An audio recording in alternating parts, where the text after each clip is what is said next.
Good morning, everyone. It's Laura T. from Dream Deals 123 on eBay. I'm the Silver Owl Thrifter on YouTube. Let's talk about what sold last night and how much was profit. I made $103. Let's break it down and see how much was actually profit. And then at the end, I want to just talk about if you're just getting started in eBay, a few things to think about. And I sold... It's nice overnight sales. 3 out of 4 of these items were probably listed in the last month, so that makes me feel good. I like it when I get that sell-through rate right and do good picking. This is Athleta Floral Halter Tankini Top Bathing Suit. I'm selling a lot of bathing suits. Top size 36 BC underwire, and this sold for $14 and $6 shipping. Total of $20. I paid $3 for it, so I made $10. This is the one that's maybe been listed for a while. I don't know. I don't really remember when. This is Tommy Hilfiger women's size 1X. Embroidered beads 3/4 sleeve top. And they paid $12 and $6 shipping for a total of $18. Paid a quarter for this, and I made $11 on this. These sold very fast.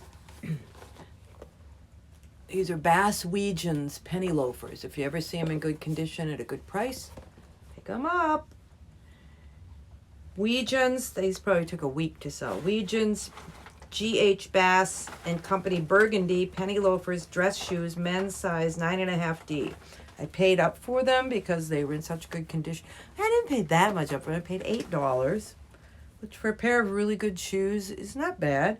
They paid $37 and $8 shipping for a total of $45. I made $22 on those.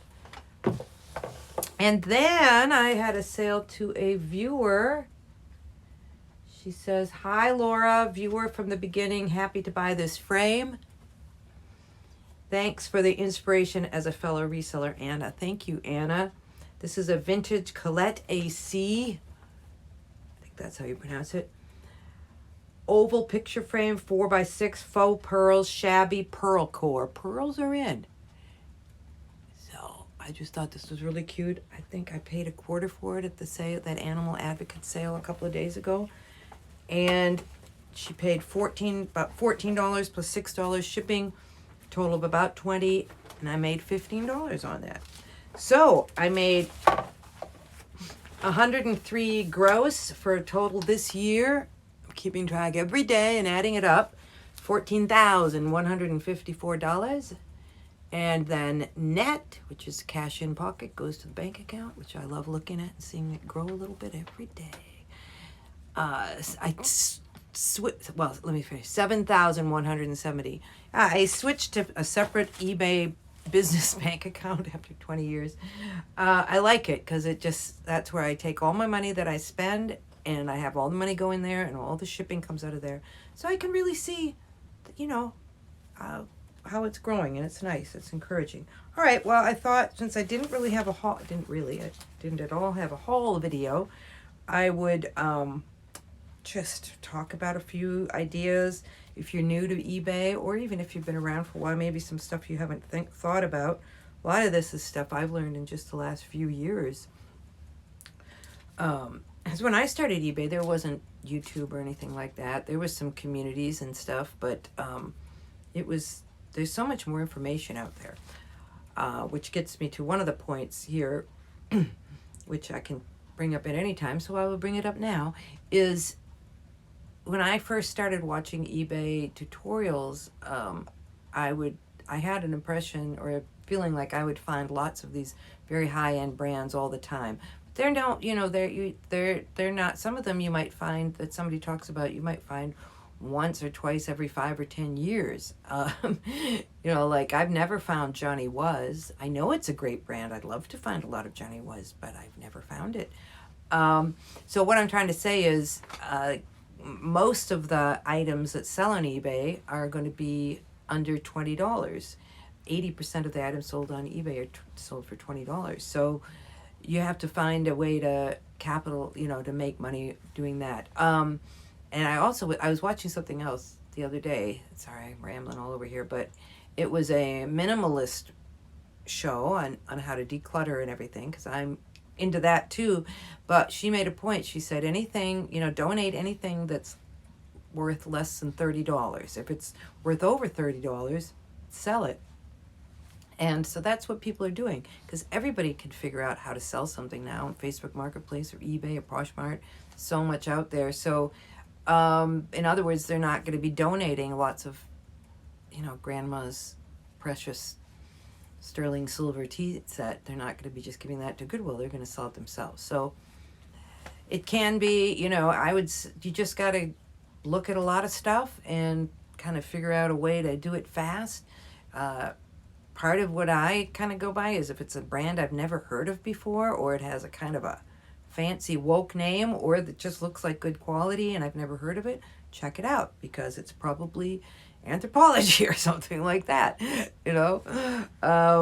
you get to kind of be able to figure out what is higher quality. But the things you're going to see a lot of are going to be the mall brands, the lower end mall brands, and the Walmarts and the Targets and stuff like that, so which you can get money for. So figure out what you like, what's available in your area, what you kind of know something about, and see and what's available to you personally. My son-in-law is an airplane mechanic, and he knows all about mechanical stuff and all about airplane stuff, and he'll sometimes have something that he comes across that's a very expensive airplane piece, but only he would know that. So or a piece or a tool or something like that. I don't know anything about. I know very little about tools. I think Snap-on and Craftsman are supposed to be good.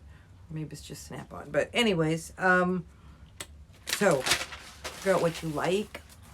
When I first kind of got into it real heavy, I was looking at watching Craigslist Hunter, and he would talk a lot about all the money he'd make on DVRs and VHS and all of that, DVD players and all of that, DVRs.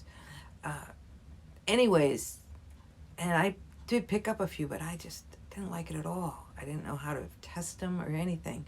So realizing what you don't like to sell is good too.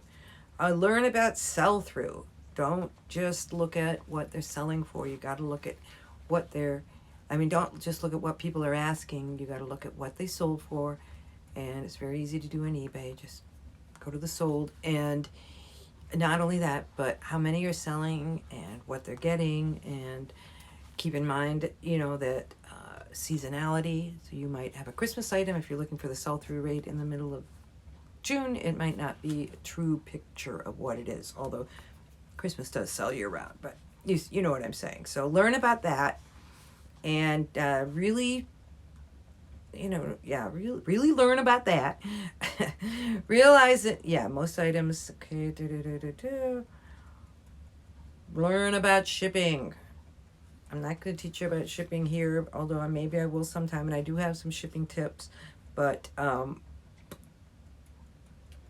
a pound is going to go first class. That's quite a bit cheaper than priority.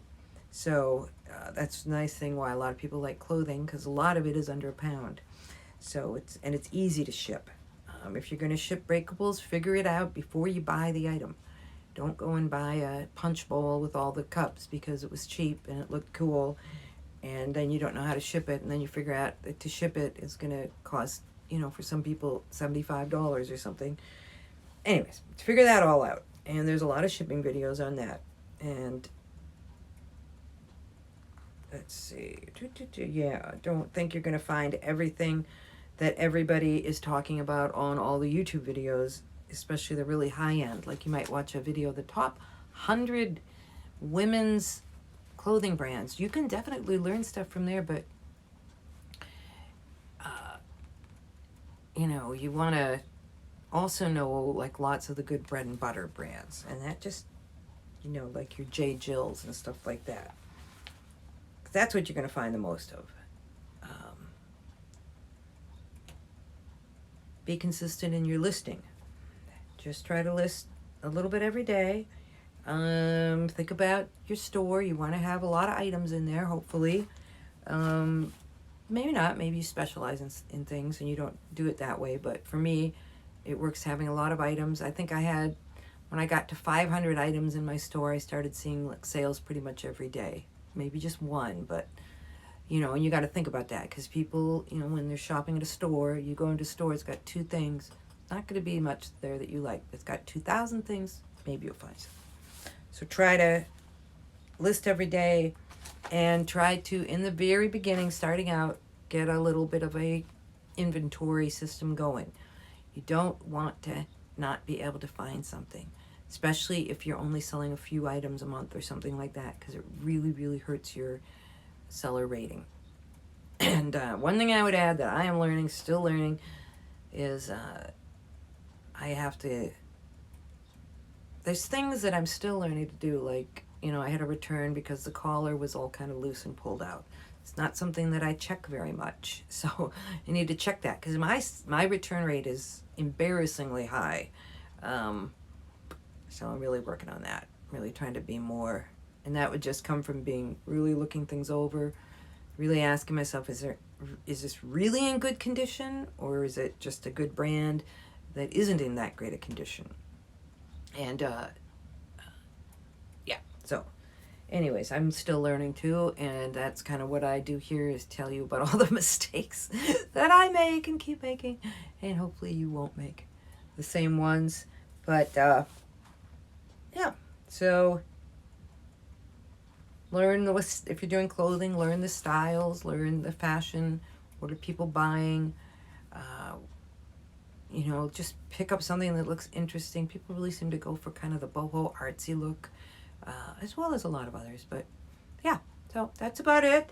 I hope you all have a great day. Like and subscribe, and I'll see you in the next one.